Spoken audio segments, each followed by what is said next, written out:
우리의 삶을 용서하여 주시옵소서. 내부적으로 대통령의 계엄으로 인한 탄핵 정국으로 정부, 검찰, 국회, 여와 야의 갈등, 그리고 진보와 보수, 국민 간의 갈등이 극에 달하고 있어 국민 모두가 불안한 상태이며, 또한 이와 관련으로 사회도 불안정하고 내수 경제도 고물과 내수 부진으로 너무 어려운 실정입니다.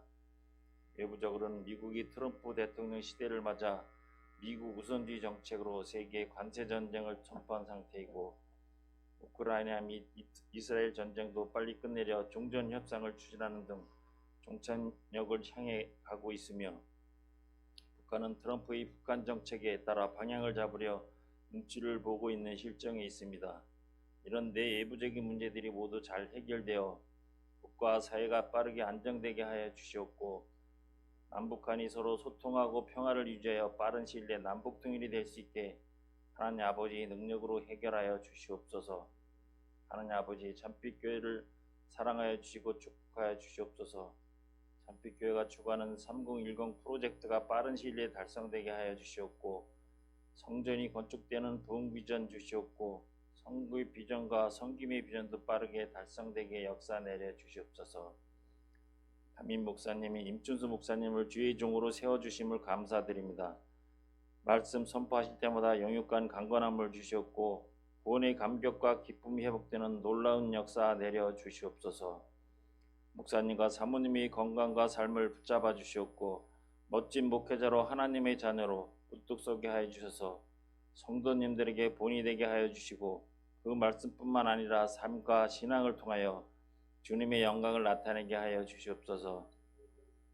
참빛교회의 각 직분자는 각 직분자대로, 성도님들은 성도님들대로 맡은 바 소명을 다하게 하여 주시옵고, 성도님들 각자의 올해 목표와 각종 문제들도 모두 해결되게 하여 주시옵고, 각양각색 모든 축복도 모두 다 은혜 내려 주시옵소서. 예배를 위하여 이 모양 저 모양으로 섬기는 이들의 헌신을 기억하시고 우리의 찬양을 기뻐 받아주시며, 이 시간 드리는 모든 마음을 통하여 영광 받아 주시옵소서. 이 시간 드려지는 모든 예배 오직 성령님이 주관하여 주셔서 악한 마귀와 사탄이 틈타지 않게 하여 주시옵고, 우리를 위해 죽으시고 부활하신 사랑이 넘치는 우리 주 예수 그리스도의 이름으로 기도드립니다. 아멘.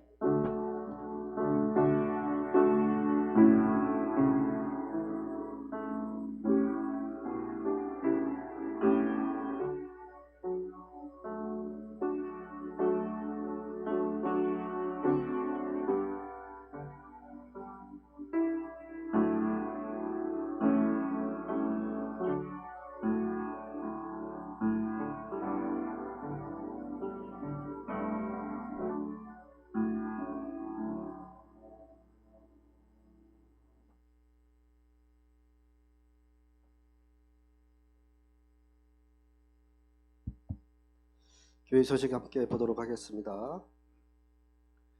다같이 우리 금년의 말씀 한 목소리로 합독하도록 하겠습니다. 사랑하는 자여, 내 영혼이 잘됨 같이 내가 범사에 잘되고 강건하기를 내가 간구하노라. 아멘. 참빛교회 사역목표: 하나님을 기쁘시게 하는 예배, 하나되는 성도의 교제, 예수님을 닮아가는 훈련, 열매 맺는 사역, 열정적인 전도. 아멘. 2025년도 구호 한번 외치겠습니다. 첫째, 먼저 인사합시다. 둘째, 성경 일독 꼭 합시다. 셋째, 한 사람 전도하기 합시다. 아멘. 꼭 이루시는 한 해 되시기 바랍니다. 오늘 오후 예배는 선교주일로 지키도록 하겠습니다. 운영위원회, 다음 주에 운영위원회 모이도록 하겠습니다. 3월 5일부터 사순절이 시작되었습니다. 사순절 기간 동안에 우리 성경 일독하기 함께 하고 있습니다. 밴드를 통하여 성경 말씀을 올려놓고 있으니까 꼭 읽으셔서 사순절 기간 신약 성경 일독하는 한 해 되시기 바랍니다. 다음 주 대표기도 안내 드리겠습니다. 오전 예배 박성호 집사님, 오후 예배 차진선 집사님. 3010 프로젝트를 위해 기도해 주시고 적극적으로 참여해 주시기 바랍니다. 그리고 오늘 이 시간에는 우리 참빛교회 장학 학생 장학금을 지급하는 시간을 갖도록 하겠습니다. 장학금 대상자는 우리 대학에 등록한 우리 대학생들을 대상으로 했습니다. 서재민, 박건우, 서재윤, 이은주, 조세경, 강태훈, 이유준, 박주혜 총 8명을 선정하여서 지급하도록 하겠습니다. 이 시간 호명하신 분들은 안 계시면 가족이 나오셔도 됩니다. 앞으로 나오셔서 장학금을 수여하도록 하겠습니다. 목사님.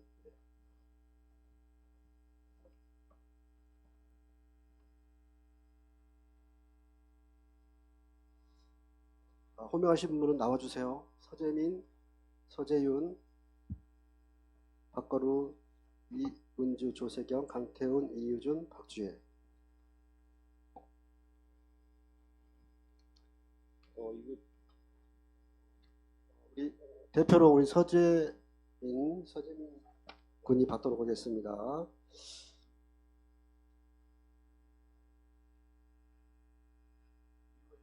제가 읽겠습니다.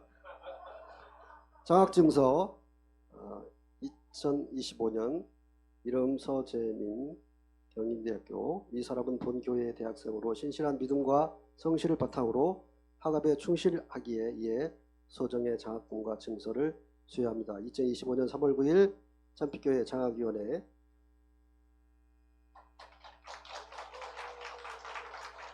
그다음에 서재윤.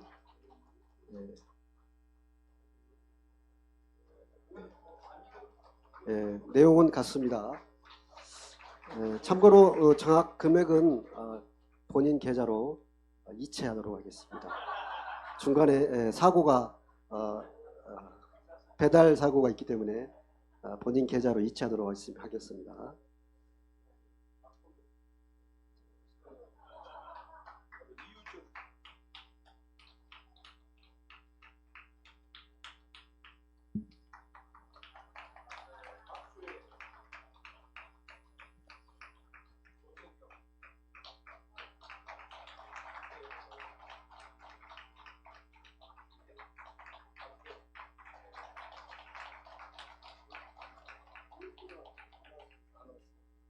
여기 연주 집사가 여기 있네. 예, 우리 굉장히 마음이 뿌듯해요. 장학금을 줄 수 있다는 거. 액수도 조금씩 늘어나고 있습니다. 원하기는 이제 빨리빨리 돈을 많이 벌어서 전액 장학금 주는 날이 오기를 기대해 봅니다. 하나님께서 우리 교회에게 이런 일들을 할 수 있도록 하신 것에 감사하고, 이제 개인적으로 소망하기는 결혼하면 결혼 축하금도 좀 주고, 아이 나면 아이 또 출산 장려금도 지원하고, 이런 교회가 되기를 소원합니다. 별로 안 반가워요. 자녀들 많이 낳고 출산 장려금도, 어느 회사에서 출산 장려금을 1억씩 준 회사가 있었어요. 근데 27억까지인가 뭐 주고 27억인가 몇 억 주고 현재 멈췄다 그러더라고요.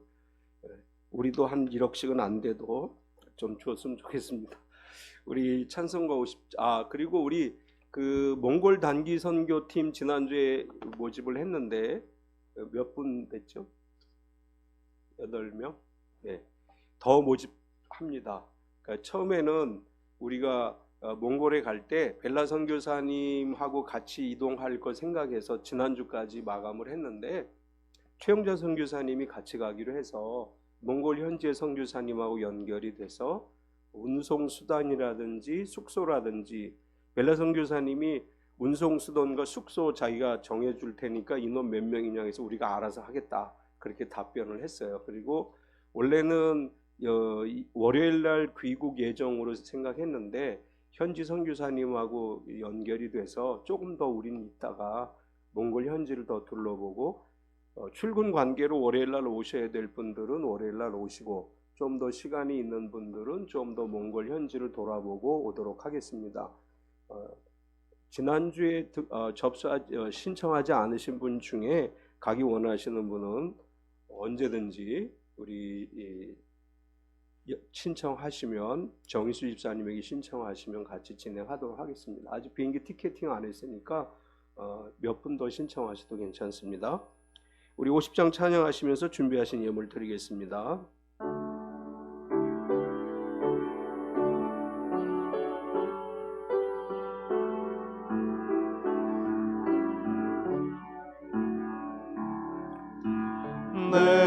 내게 있는 모든 것을 아낌없이 드리네. 사랑하고 의지하며 주만 따라 살리라. 주께 드리네. 주께 드리네.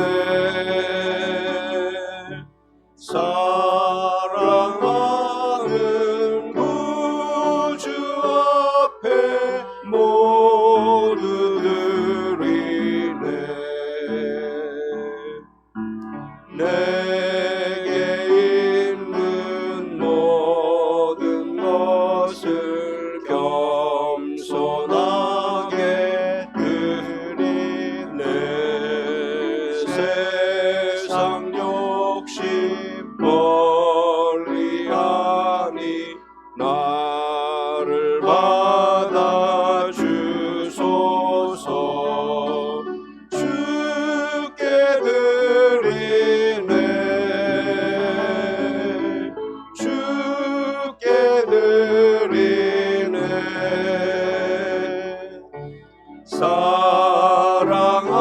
사랑하는 구주 앞에 모두 드리네. 내게 있는 모든 것을 주를 위해 드리네. 주의 성령 충만하게 내게 내려 주소서. 주께 드리네. 주께 드리네.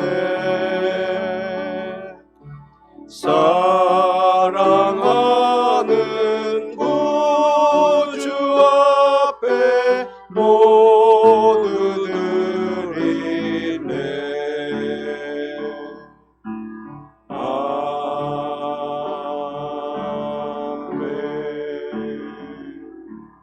참 좋으신 하나님 감사합니다. 주께서 우리에게 베풀어 주신 은혜가 감사해서 주의 전에 귀한 예물을 올려드립니다.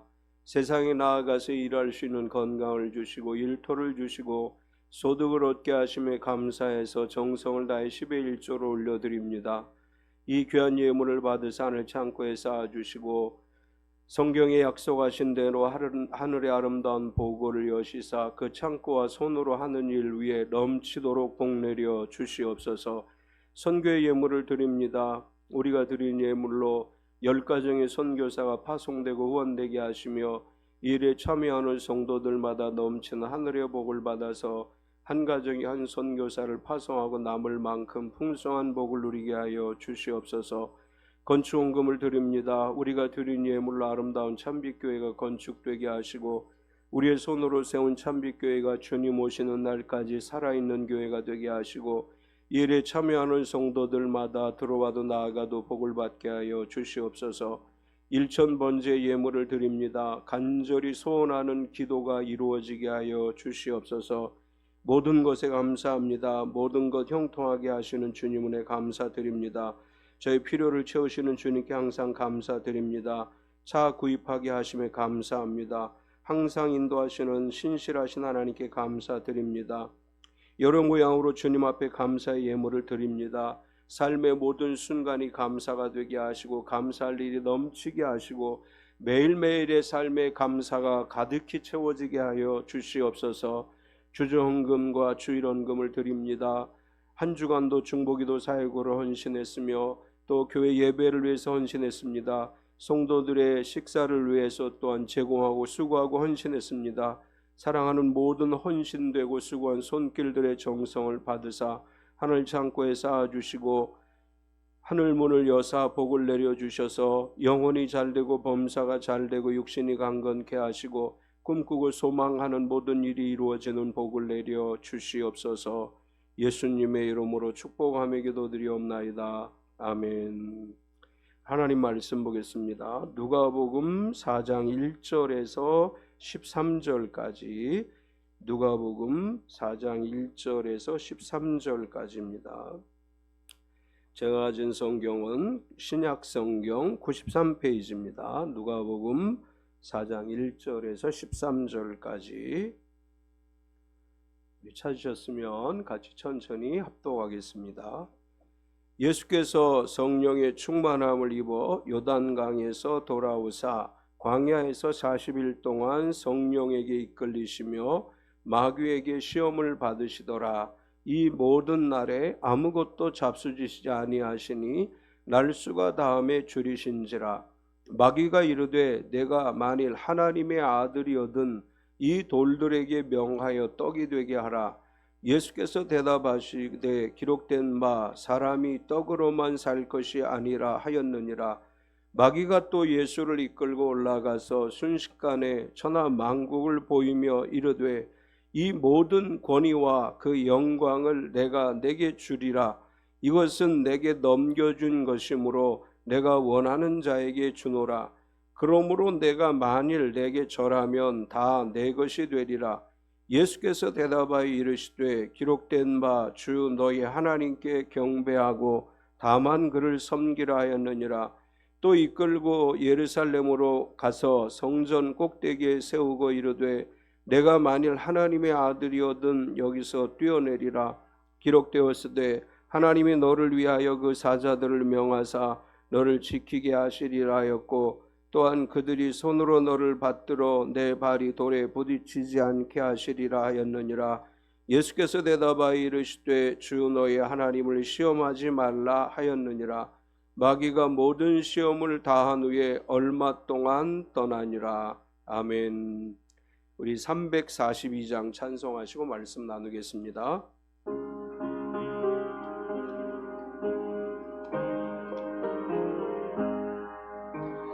너 시험을 당해 죄 짓지 말고 너 용기를 다해 곧 물리쳐라. 너 시험을 이겨 새 힘을 얻고 주 예수를 믿어 늘 승리하라. 우리 구주의 힘과 그의 위로를 빌라. 주님 내 편에 서서 항상 도우시리. 내 친구를 삼가 잘 선택하고 너 은행을 삼가 늘 조심하라.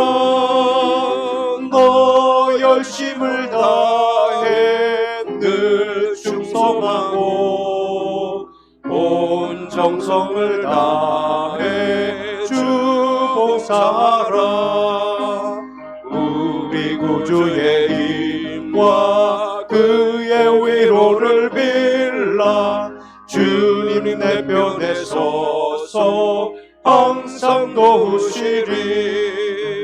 자 이기는 자는 상 받으리니 너 낙심치 말고 늘 전진하라. 내 구세주 예수 힘 주시리니 주 예수를 믿어 늘 승리하라. 우리 구주의 힘과 그의 위로를 빌라. 주님 내 편에 서서 항상 도우시리. 아멘. 우리 서로 환영하겠습니다. 주님의 이름으로 당신을 환영합니다. 앞뒤 옆 사람을 박수로 환영하겠습니다. 주님의 이름으로 환영합니다.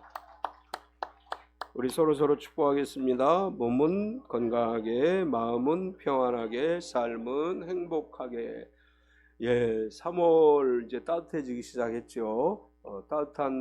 따뜻해짐에도 불구하고 여전히 계절 질병들이 돌고 있습니다. 그런 가운데서도 생명싸개 안에서 하나님이 우리 모두를 건강하게, 몸은 건강하게 지켜주시고 또 모든 삶에 있어 마음은 평안하게 하시고 모든 일이 형통하게 하사 행복한 하루하루 되시기를 축원합니다. 아멘. 오늘 주보에 있는 걸 읽어드리겠습니다. 참여하는 예배의 기쁨.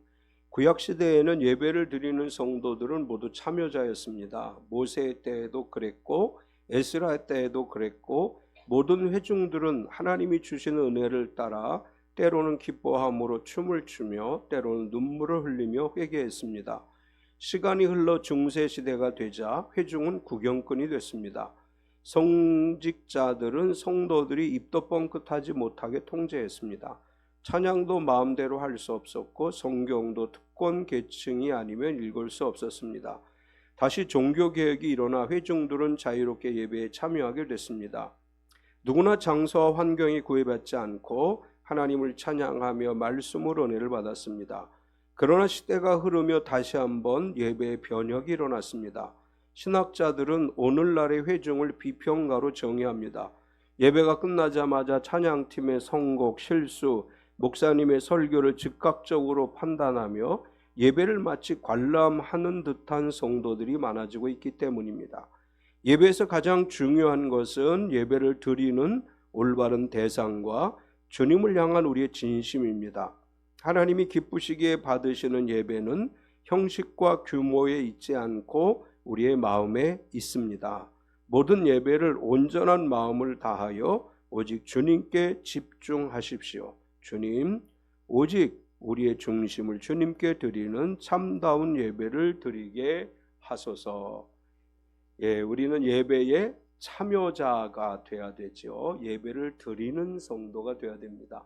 예배는 언제나 하나님께 드리는 것이고 우리는 예배를 통해 하나님을 만날 수 있습니다. 항상 기쁨으로 예배에 참여하는 저와 여러분 되시기 바랍니다. 예수님은 하나님의 아들이시면서 하나님이시지만 인간의 몸을 입고 이 땅에 오셨기 때문에 마귀에게 시험을 받으신 것이고 예수님은 마귀의 시험을 물리치시고 본격적으로 공생의 사역을 시작하시게 됩니다. 예수님께서 성육신 하셨다는 것은 완전한 하나님이 완전한 인간을 입으셨다라는 것입니다. 예수님이 하나님의 아들이시고 하나님이시라면 어떤 사람들은 이렇게 이야기합니다. 아무리 예수님이 인간의 형상을 입고 이 땅에 오셨다 할지라도 하나님이니까 인간이 겪는 것과 같은 것을 겪지 않지 않겠느냐? 어떻게 인간하고 똑같을 수 있느냐? 어떤 사람들은 그렇게 생각을 합니다. 그러나 성육신 하셨다고 하는 말의 의미는 완전한 하나님이 완전한 인간이 되어 오셨다고 하는 것입니다. 다르게 표현한다면 예수님 우리와 똑같은 몸을 가지셨고 우리와 똑같이 우리가 겪는 모든 것들을 똑같이 겪으셨어요. 우리가 배고파하듯이 예수님도 배고파하셨고 우리가 눈물을 흘리며 울듯이 예수님도 우셨고 우리가 고통을 느끼듯이 예수님도 고통을 당하셨습니다. 예수님이 우리의 구세주 되신다고 하는 것은 신적인 권능을 가지고 우리를 구원하셨다 그런 의미가 아니고 우리와 똑같은 인간의 몸을 입고 이 땅에 오셔서 우리가 겪어야 할 모든 고난을 대신 겪으시고 우리를 위해서 죽으시고 우리를 위해서 십자가의 고통을 당하셨고 우리의 모든 죄를 짊어지셨기 때문에 우리가 구세주라고 하는 것입니다. 예수님이 신적인 권능을 가지고 우리에게 어떤 신적인 능력만을 보여주셨다면 우린 진정한 구세주라고 할 수가 없어요. 구세주라고 하는 것은 우리의 모든 것을 대신 짊어지고 우리가 겪어야 할 모든 것들을 대신 겪고 우리를 죄와 사망의 법에서 해방시켜 주셨기 때문에 우리는 예수님을 구세주라고 얘기하는 것입니다. 예수님께서 우리가 짊어져야 될 모든 고난을 대신 짊어지셨습니다. 오늘 사순절 첫째 주일입니다. 지난 수요일부터 사순절이 시작됐죠. 이제 사순절이 시작되어지는 수요일을 제의 수요일이라고 하고 부활절 전날까지를 사순절이라고 합니다. 사순절 중에 주일을 빼고 40일을 사순절이라고 하는데, 이 기간은 예수 그리스도가 이 땅에 인간의 몸을 입고 오셔서 고난 받으시고 우리를 위해 죽으심을 기억하면서 예수 그리스도의 남은 고난을 우리의 육체에 채운다고 하는 마음을 가지고 지내는 시간들입니다. 예수님께서 이 땅에 하나님이신 그분이 인간의 몸을 입고 성육신 하셔서 겪지 않아도 될 모든 고난을 겪으신 것에 감사하면서 이 사순절을 의미 있게 보내는 하루하루 되시기 바랍니다. 하나님의 독생자 예수님께서 인간의 몸을 입고 성육신 하셔서 본격적인 공생의 사역을 시작하시기 전에 먼저 침례 요한에게 침례를 받으셨죠. 예수님께서 요한에게 침례를 받으실 때 하늘이 열리고 하늘로부터 이는 내 사랑하는 아들이요 내 기뻐하는 자라고 하는 음성이 들려왔고, 하늘이 열리고 성령이 비둘기 같은 형체로 예수님 위에 임하셨습니다. 예수님은 침례를 받으신 다음에 곧바로 공생의 사역을 시작하시지 않고 40일간 금식을 하신 뒤에 마귀의 시험을 받으시고 마귀의 시험을 물리치신 다음부터 본격적인 공생의 사역을 시작하셨습니다. 오늘 말씀은 예수님께서 마귀에게 시험을 받으신 것과 시험을 받으셨지만 물리치신 이야기를 기록하고 있는데, 오늘 말씀을 중심으로 해서 시험하지 말라라고 하는 제목으로 말씀의 은혜를 나누려고 합니다. 오늘 말씀을 통해서 우리가 발견할 수 있는 것은 첫 번째로 성령으로 충만하신 예수님이라고 하는 것을 발견할 수 있습니다. 예수님께서 마귀에게 시험을 받으시는 장면을 기록한 복음서, 공관복음을 보면 마태, 마가, 누가 복음의 공이 다 이 시험 받으신 장면이 기록되어져 있는데, 누가복음의 특징적인 것은 예수님께서 성령의 충만하심을 입었다라고 시작을 한 것입니다. 마태복음에는 성령에게 이끌리어라고 기록을 했고, 마가는 성령이 광야로 몰아내셨다 이렇게 기록을 한 반면에 누가는 예수님께서 성령으로 충만하셨다 이렇게 기록을 합니다. 예수님께서 성령으로 충만함을 입었다, 누가는 이렇게 1절에 기록을 하는데, 예수께서 성령의 충만함을 입어 요단강에서 돌아오사 광야에서 40일 동안 성령에 이끌리시며, 누가는 누가복음과 사도행전을 기록했다고 우리가 이렇게 일반적으로 이야기를 합니다. 누가복음과 사도행전을 합쳐서 누가행전이라고 표현하기도 해요. 누가복음과 사도행전에서 강조하고 있는 부분은 성령의 역사하심입니다. 누가는 이 누가복음을 기록하면서 성령의 역사하심에 관해서 자주 언급을 하고, 이러한 기록은 사도행전으로 이어지게 되는데, 그런 측면에서 누가는 예수님이 성령으로 충만함을 입었다 이렇게 기록을 했습니다. 예수님께서 침례 요한에게 침례를 받으실 때 성령이 임하셨습니다. 이제 우리는 이런 질문을 할 수 있어요. 하나님이신데 왜 성령을 받으셔야 되느냐, 이렇게 사람들은 질문할 수 있습니다. 그런데 예수님은 성육신, 완전한 인간으로 이 땅에 오셨기 때문에 인간의 몸을 입고 우리와 똑같은 인간이시기 때문에 성령의 능력을 받으셔서 공생의 사역을 시작하신 것입니다. 예수님이 그냥 신적인 몸으로 이 땅에 오셨다면 성령 충만하지도 않아도 되지만, 인간으로 오셨기 때문에 인간의 연약함을 뛰어넘는 하나님의 영으로 충만함을 받고 본격적인 사역을 하신 것입니다. 연약한 인간의 몸으로 사역을 하신 것이 아니고, 연약한 인간의 몸에 성령이 임하심으로 그리스도로서의 사역을 감당하셨던 것이고, 오늘 이 땅을 살아가는 성도들도 그리스도인으로 변화된 삶을 살아가기 위해서는 성령으로 충만을 받아야 됩니다. 예수님께서 공생의 사역을 하시기 전에 성령을 받으셨기 때문에 성령의 능력으로 사역을 감당하셨다. 베드로 사도가 증언을 했죠. 사도행전 10장 38절에 보면 하나님이 나사렛 예수에게 성령과 능력을 기름 붓듯 하셨음에 그가 두루다니시며 선한 일을 행하시고 마귀에게 눌린 모든 사람을 고치셨으니 이는 하나님이 함께 하셨습니다. 예수님이 인간이시기 때문에 성령으로 충만하게 하셨고 성령과 능력을 힘입어서 사역을 감당하셨다. 베드로가 이렇게 설명을 했습니다. 우리가 믿음으로 살아가기 위해서 성령으로 세례를 받고 성령 충만을 받아야 되죠. 예수님께서 승천하신 다음에 제자들이 성령을 받음으로 교회가 시작됐습니다.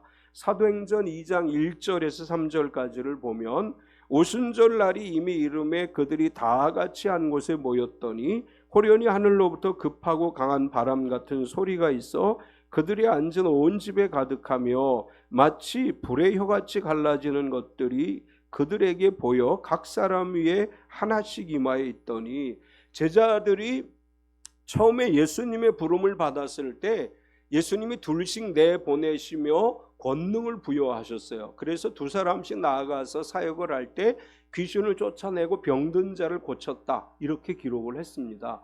그런데 그 다음에 어떻게 됐느냐? 제자들이 처음에 성령의 능력으로 그런 역사 했음에도 불구하고 나중에 오순절 성령 강림할 때까지 그들에게 아무런 역사도 일어나지 않았어요. 처음에는 분명히 권능이 그들에게 임했지만 성령으로 충만하지 않은 상태가 됐기 때문에 그런 역사가 일어나지 않았고 예수님이 승천하신 다음에 성령으로 세례를 받고 성령 충만한 다음에 사도들을 통해 귀신이 물러가고 질병이 치유되고 하나님의 역사가 일어나고 교회가 세워진 것입니다. 우리에게도 성령 충만을 받아야 된다 이렇게 말씀하셔요. 성령으로 충만을 받아야 된다 이렇게 말씀을 하시는데 요한복음 20장 22절을 보면 이 말씀을 하시고 그들을 향하여 숨을 내쉬며 이르시되 성령을 받으라. 부활하신 예수님이 제자들에게 나타나셔서 말씀하신 거예요. 숨을 내쉬며 성령을 받으라. 예수님이 승천하시기 전에 제자들에게 또 이렇게 말씀하셨죠. 너희가 몇 날이 못되어 성령으로 세례를 받으리니 성령으로 세례를 받으면 권능을 받고 예루살렘과 온 유다와 사마리아와 땅끝까지 이르러 내 증인이 되리라. 이렇게 예수님이 말씀하셨습니다. 우리가 성령 충만을 받을 때 마귀를 물리칠 수 있고 성령 충만을 받음으로 복음을 증거할 수 있고 성령 충만을 받음으로 땅끝까지 이르러 증인이 될 수 있습니다. 성령으로 충만을 받고 성령으로 살아가는 성령의 사람들이 되시기 바랍니다. 우리가 성령 충만한 성도로 살아갈 때 예수님이 마귀의 시험을 물리치신 것처럼 시험을 물리칠 수 있습니다. 또 우리가 성령 충만한 사람으로 살아갈 때 하나님이 원하시는 삶을 살아갈 수 있습니다. 두 번째는 사탄은 육신의 욕구로 시험을 한다라는 것을 알 수 있습니다. 이제 예수님을 누가는 그렇게 소개했죠.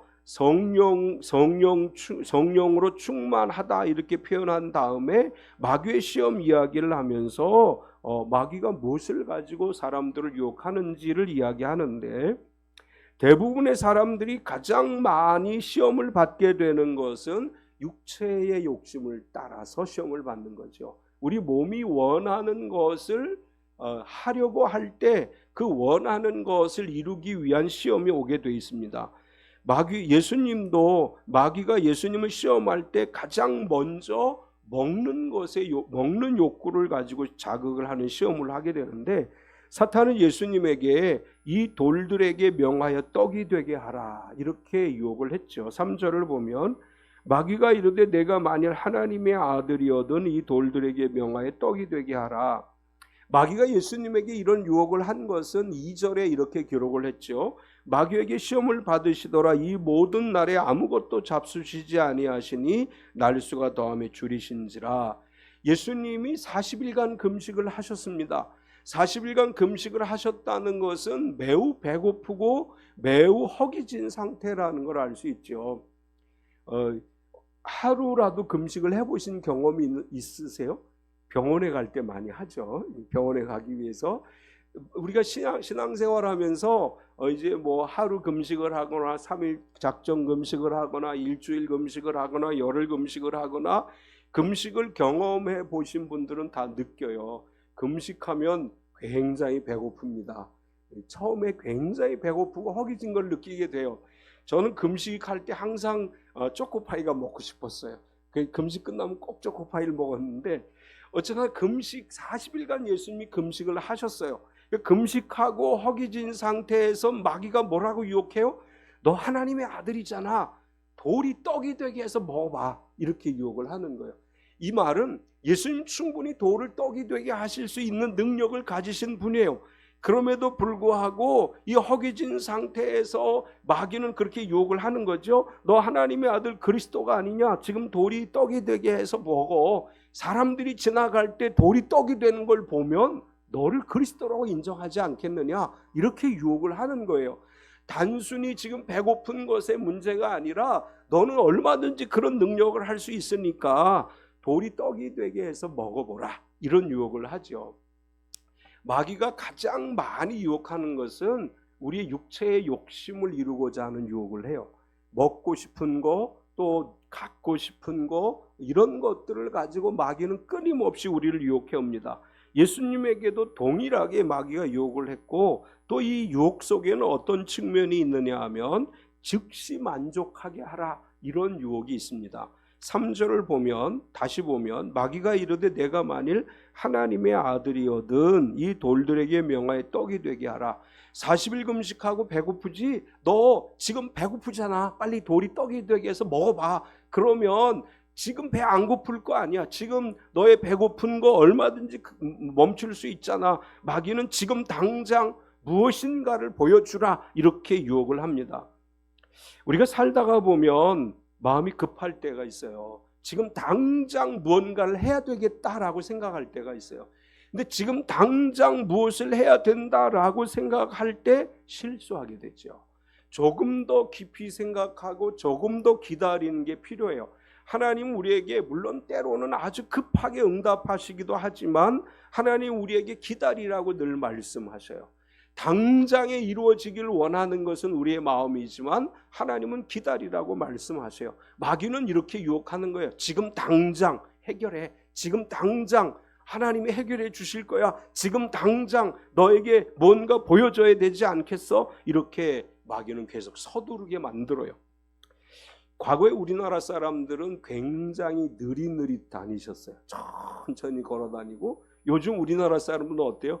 굉장히 빨라졌죠. 걷는 것도 빨라지고 말하는 것도 빨라지고, 우리가 이 동남아 여행 가면 한국 사람들만 보면 그 사람들이 이 말은 꼭 해요. 빨리빨리. 한국 사람들 보면 다 빨리빨리를 얘기해요. 한국 사람들은 급해요. 지금 우리가 신앙생활 하면서도 조급하면 안 된다라는 것을 보여주고 있어요. 너무 조급하게 서두르고 너무 조급하게 뭔가를 하려고 하는 이 마음을 누가 이용하느냐? 마귀가 유혹하는 거예요. 마귀는 끊임없이 우리에게 조급하게 행동하게 만들려고 해요. 예수님에게 너 하나님의 아들이잖아, 배고프잖아, 지금 빨리 사람들이 보는 데서 돌이 떡이 되게 해서 먹어봐, 이렇게 유혹을 합니다. 우리가 이런 유혹을 물리쳐야 되죠. 조급함을 갖지 말고 기다림을 갖는 믿음이 되어야 됩니다. 예수님은 그런 마귀의 유혹을 사람이 떡으로만 살 것이 아니라 라고 물리치셨습니다. 4절을 보면 예수께서 대답하시되 기록된 바 사람이 떡으로만 살 것이 아니라 하였느니라. 이 말씀은 신명기 8장 3절의 말씀을 인용한 것으로서 너를 낮추시며 너를 줄이게 하시며 또 너도 알지 못하며 내 조상들도 알지 못하던 만나를 내게 먹이신 것은 사람이 떡으로만 사는 것이 아니여 여호와 입에서 나오는 모든 말씀으로 사는 줄을 내가 알게 하려 하심이니라. 우리가 먹고 사는 것만을 위해서 살아가는 것이 아니다라고는 것을 말씀합니다. 우리가 살고 죽는 것은 육체적 양식에 따라서 결정되는 것이 아니고 우리에게 있어서 가장 중요한 건 뭐냐? 영적인 양식이라고 하는 거예요. 사실 우리가 먹지 않으면 죽는다. 이건 뭐 일반적인 상식이죠. 그런데 먹어도 죽을 수 있어요. 먹지 않아도 살 수 있어요. 우리를 살고 죽게 만드는 것은 우리의 영적 양식이 더 중요한 것이다 라고 말씀을 합니다. 생명의 양식을 먹는 자는 영원히 죽지 않습니다. 생명의 양식을 먹는 자는 살아도 죽어도 사는 것이고 살아도 영원히 사는 것이라고 예수님 말씀하시죠. 세상의 육체적 육체의 먹을거리만을 위해 사는 것이 아니라 하나님 말씀을, 영의 양식을, 하나님 말씀의 양식을 먹고 그 영의 양식으로 우리의 육신이 건강해지게 되고 영의 양식으로 우리의 마음이 평안해지게 되고 영의 양식으로 우리가 행복한 삶을 살아갈 수 있음을 믿습니다. 세 번째는 사탄은 명예와 권력을 이용해서 시험을 합니다. 첫 번째 시험에서는 돌이 떡이 되게 해서 먹으라, 이제 육체적 욕구에 대한 시험이었다면, 두 번째는 명예와 권력의 유혹이라고 할 수 있습니다. 5절을 보면 마귀가 또 예수를 이끌고 올라가서 순식간에 천하 만국을 보이며, 그리고 마귀가 이렇게 유혹을 하죠. 내가 만일 내게 절하면 다 내 것이 되리라, 이렇게 유혹을 합니다. 6절과 7절을 보면 이르되 이 모든 권위와 그 영광을 내가 내게 주리라. 이것은 내게 넘겨준 것이므로 내가 원하는 자에게 주노라. 그러므로 내가 만일 내게 절하면 다 내 것이 되리라. 우리가 육체적인 욕구를 이제 육체적으로 어느 정도 먹고 살만해지고 또 돈도 좀 생기고 그러면 사람들에겐 어떤 유혹이 생기느냐 하면 명예와 권력에 대한 욕심이 생기게 돼 있습니다. 이거는 누구도 난 안 그래 라고 할 수 없을 만큼 인간들에게 있어서 보편적으로 나타나는 거예요. 내가 이제 가진 것도 어느 정도 넉넉하고 어느 정도 사회적으로 내가 생각하기에는 출세했다, 살만해졌다 생각하면 그 다음에 명예와 권력에 대한 욕심이 늘 찾아오게 돼 있습니다. 마귀는 우리에게 그런 것들로 유혹을 해요. 너 요번에 이러한 자리가 있어. 너 이런 자리에 올라가야지. 사람들에게 존경받는 사람이 돼야지. 너도 이제는 명예와 권력을 누려야지. 마귀는 끊임없이 그런 유혹을 해요. 왜냐하면 마귀는 이 땅의 공중권세를 잡은 자이기 때문입니다. 에베소 2장 2절에 보면 그때 너희는 그 가운데서 행하여 이 세상 풍조를 따르고 공중의 권세 잡은 자를 따랐으니 곧 지금 불순종의 아들들 가운데서 역사하는 영이라. 세상의 권세와 권력은 속성상 마귀와 연결되어져 있어요. 마귀는 이 세상의 권력을 가진 자예요. 이 세상의 모든 권세를 마귀가 쥐고 있습니다. 따라서 세상의 명예와 권력을 추구하려고 하면 마귀의 유혹에 이제 유혹을 당하게 돼 있고 그 마귀의 유혹이 끊임없이 오게 돼 있어요. 마귀는 끊임없이 이렇게 요구합니다. 나에게 절해. 그러면 내가 권력을 줄게. 나에게 절해. 그럼 내가 명예를 줄게. 우리 선거 계절이 되면 기독교인이라고 얘기했던 사람들도 절에 가는 거 보게 되죠. 절에 가서 그럼 이제 막 우리 성도들이 어떻게 저렇게 장로님이 저런 데 갈 수 있어? 막 이렇게 얘기를 해요.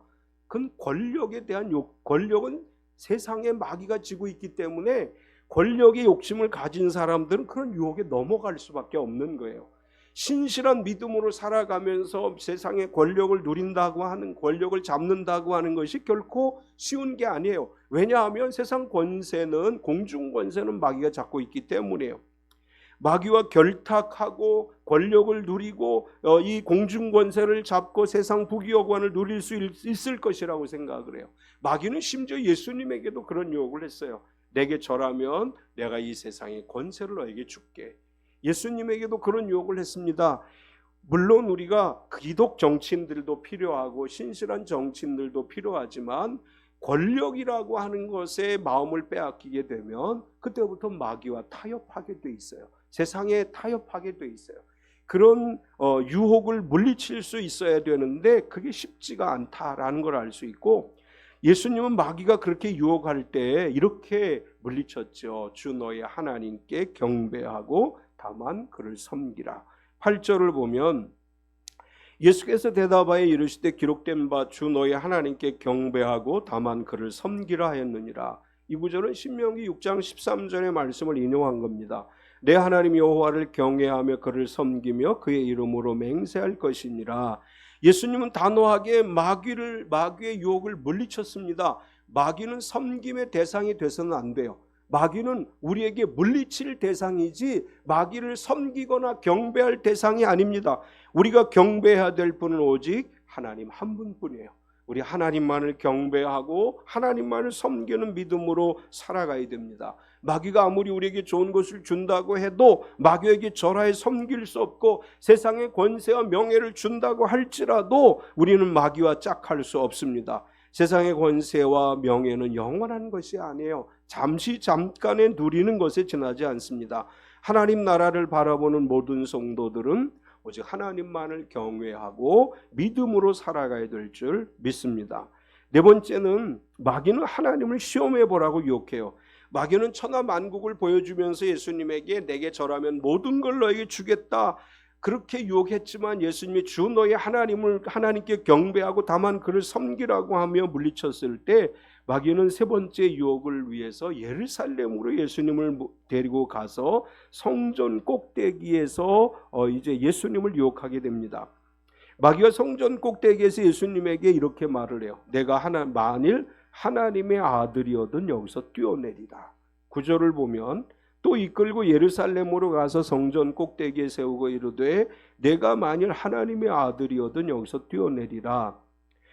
마태복음과 누가복음에서는 이 순서가 달라요. 마태복음에서는 성전 꼭대기에서 뛰어내리라고 한 것을 두 번째 기록을 해놨고 누가는 이것을 세 번째로 기록을 했습니다.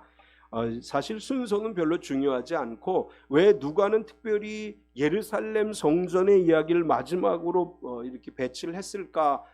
이제 성경을 연구하는 사람들은 이렇게 이야기합니다. 누가는 예루살렘 성전을 굉장히 중요하게 생각했기 때문에 하이라이트, 마귀의 유혹을 물리친 하이라이트로 예루살렘 성전 이야기를 기록했을 것이다. 이제 이렇게 보고 있어요. 마귀는 예수님 성전 높은 곳으로 데리고 가서 많은 사람들이 오고 가는 성전에서 내가 만일 하나님의 아들이거든 그것을 증명해 보이라 이렇게 유혹한 거예요. 너 하나님의 아들이라고 네가 그랬지? 그러면 성전 높은 꼭대기에 올라가서 뛰어내려봐. 지금 많은 사람들이 성전은 늘 사람들이 오가는 곳이기 때문에 제9시기도 시간, 제6시기도 시간에 기도하는 사람들이 오기 때문에 언제든지 성전에 사람들이 오가는 곳이니까 내가 한번 성전 꼭대기에서 뛰어내렸는데 너에게 아무런 문제가 없다면 사람들이 너를 그리스도라고 할 거 아니냐? 그래 뛰어내려봐. 이렇게 마귀가 예수님을 유혹합니다.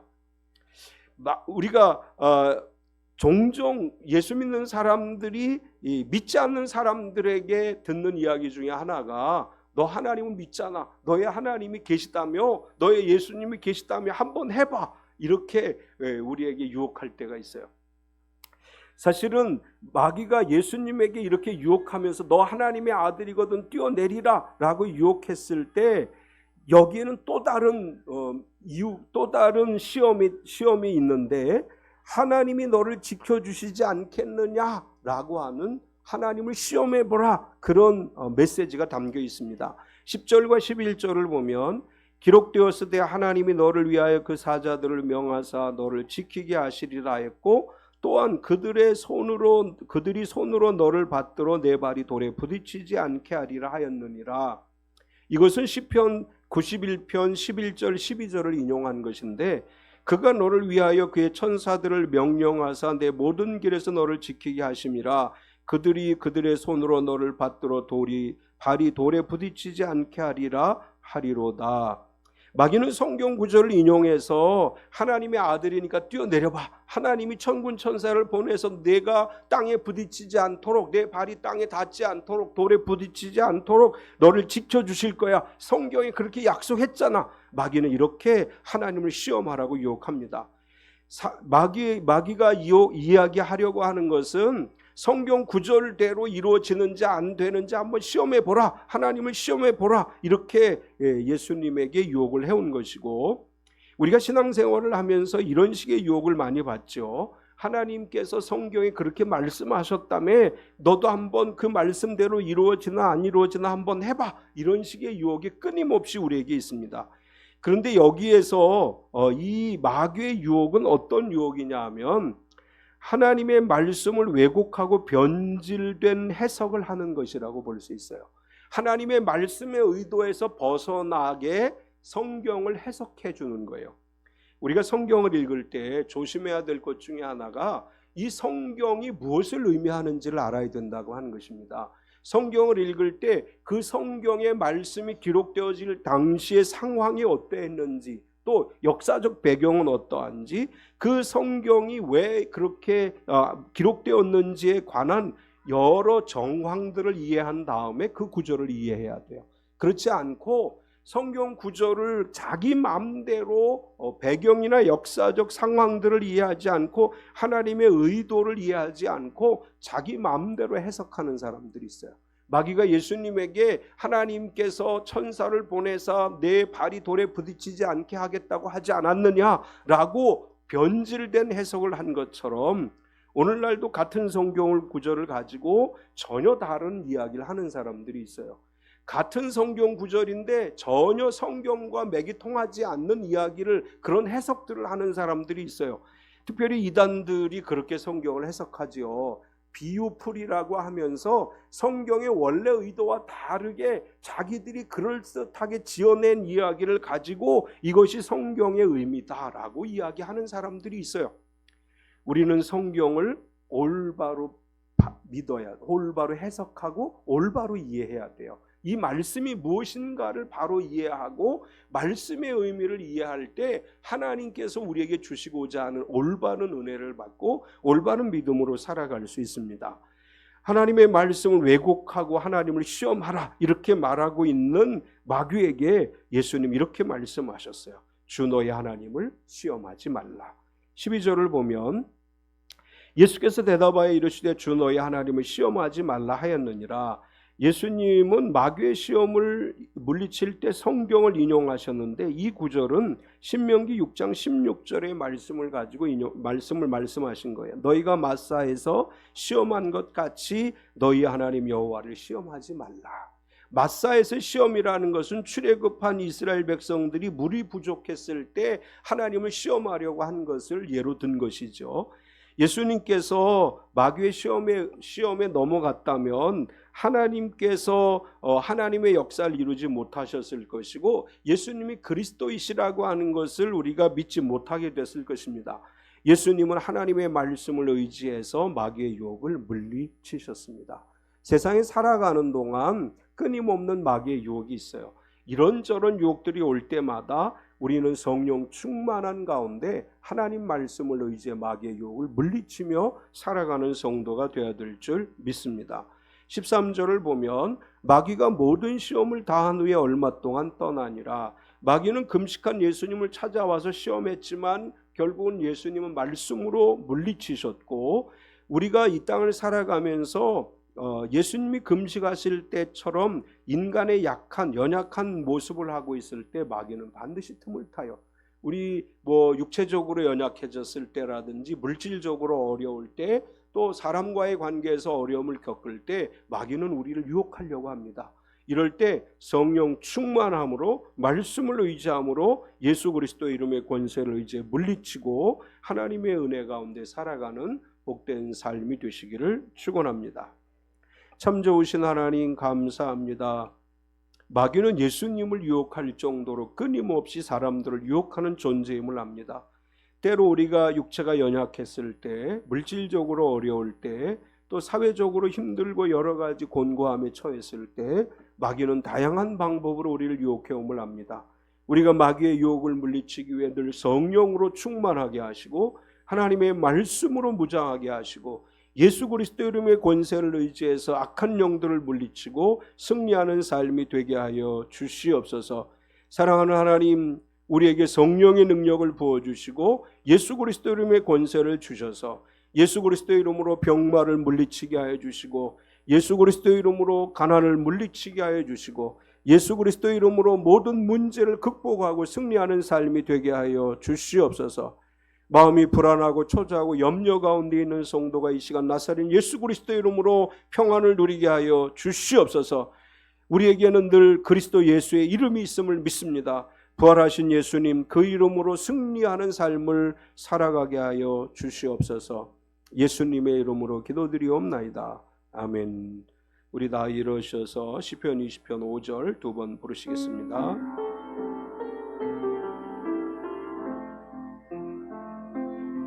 우리가 너의 승리로 개가를 부르며 우리 하나님의 이름으로 깃발을 세우며 여호와께서 너의 기도를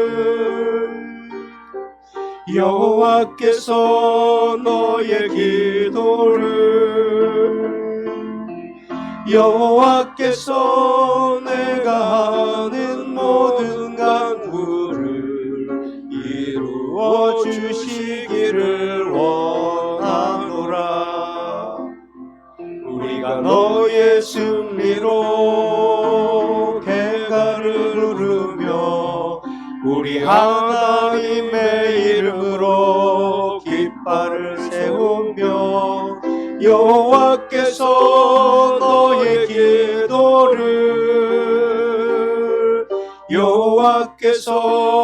너의 기도를 여호와께서 내가 하는 모든 간구를 이루어 주시기를 원하노라. 아멘. 황정복 장로님 나오셔서 표 제창하시겠습니다.